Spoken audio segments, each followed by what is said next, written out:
All right, time to shatter this mirage or this illusion that they created once and for all. And we're going to start with the illusion of choice. One game, two teams. And this is in reference to our two-party system that people actually think is two different sides, but they're really just one team, one agenda, one goal. And it's not what you think. Forget the shouting matches on cable news and the fiery speeches. That's all just theater for the masses.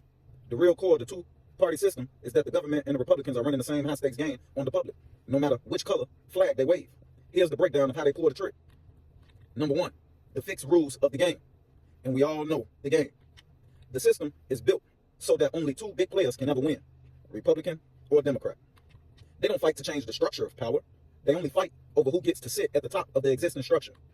They are united in keeping out any third party that might actually disrupt the show. Now let me take you back into history. Do you remember the Native American Party and the Federalists? Well, when these parties was actually within our political system, they was one party then, and they were called the Democratic Republican Party. They split to oust the Native American Party and the Federalists. But let's get back to it. Number two, the shared script, the bipartisan consensus.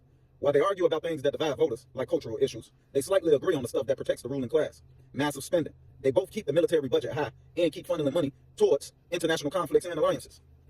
And you all know the elite and what they do in these other places all around the world. They fund both sides of the war. So no matter who wins, they win. But, you know, it gets a little deeper than that. The economy. They protect the core principles of a system that benefits the ultra-wealthy. Why you think lobbyists are so important and lobbyists should be illegal? There's no way that rich people should be able to send people in to our elected officials, throw money around, which they label as influence, to get these elected officials to move in a certain direction that's not of the people's best interest. But let's get back to it. They protect the core principles of a system that benefits the ultra-wealthy. When it comes to corporate taxes, financial regulations, or loopholes, they often land in similar places because they both answer to the same corporate donors and lobbyists.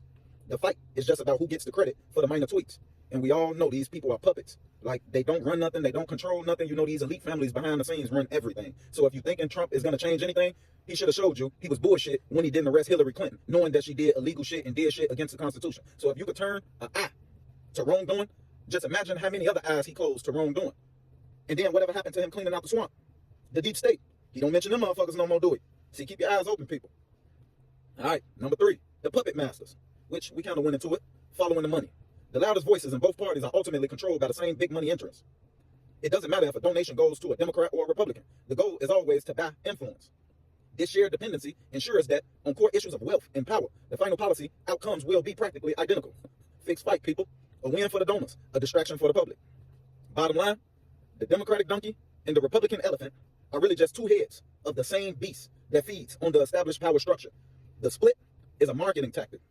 Nothing more, nothing less. Designed to make the public feel like they have a meaningful choice, while the fundamental operations of power never actually change. I challenge anybody, look into this shit and prove me wrong.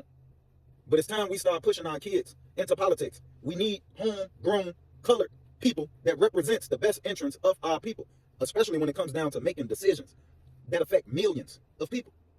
Like, we push our kids and we push our siblings and we push our people to do everything else other than the things that exacts the change that we need. It's time to refocus and get this shit together and get it right, because as we can see, nobody is going to do it for us. So when are we going to do it for ourselves?